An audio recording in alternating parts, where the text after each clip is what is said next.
د طب د پوهنځي محصل عبرتناکه کیسه.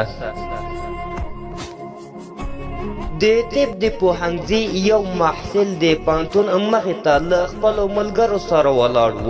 ناڅاپه په تیز سرعت سره موټر راغی او محصل یې وواهه. ملګرو یې سمدستي روغتون ته ورساوه.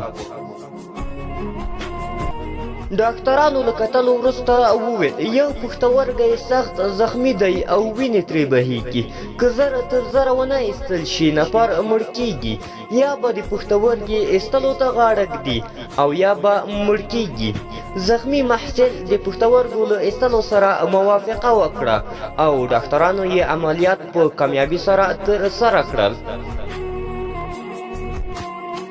څو ورځې وروسته محصل په خپله کوټه کې خفه او خواشینی ناست و. هغه جراحي ډاکټر یې کوټې ته راننوت، کوم ډاکټر چې د نوموړي د پښتورګي عملیات کړی و.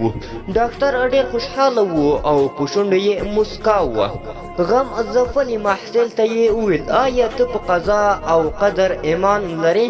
محصل وویل ولې نه ډاکټر صاحب، خو زه ډېر تاواني شوم او د بدن یو غړی مې له لاسه ورکړ.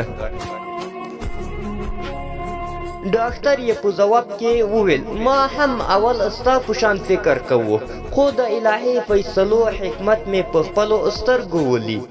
کله چې موږ ستا عملیات ترسره کړل په پښتورګي کې د یوه دانه تر سترګو شوه. دانه مو لابراتوار ته ولېږله. تر معایناتو وروسته معلومه شوه چې نوموړې دانه له هغه خطرناکو سرطانونو څخه وه چې په اول سر کې یې کشفول ناممکن وي او یوازې هغه مهال پیژندل کیږي چې په بدن کې یې ټولو غړو ته ریښې رسېدلې وي او علاج یې یوازې په مرګ پای ته رسیږي. محصل په حیرانتیا وپوښتل دا څه وایي ډاکټر صاحب؟ آیا په موټر وهل کېدو او د پښتورګي ایستل کېدو ما ته د دوهم ځل لپاره د ژوند کولو چانس راکړ؟ ډاکټر وویل د الله تعالی د فیصلو حکمتو ته وګوره.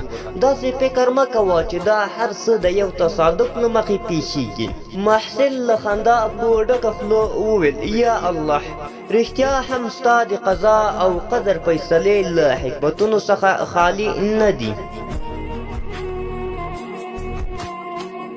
یو عالم وایي که بنده پوه شي چې الله تعالی یې کارونه څرنګه جوړوي نو وپوهیږي چې الله تعالی پرې له خپل مور او پلار څخه هم ډېر مهربانه دی او له الله تعالی سره به یې د ډېر محبت له کبله زړه په ګوګل کې نه ځایږي.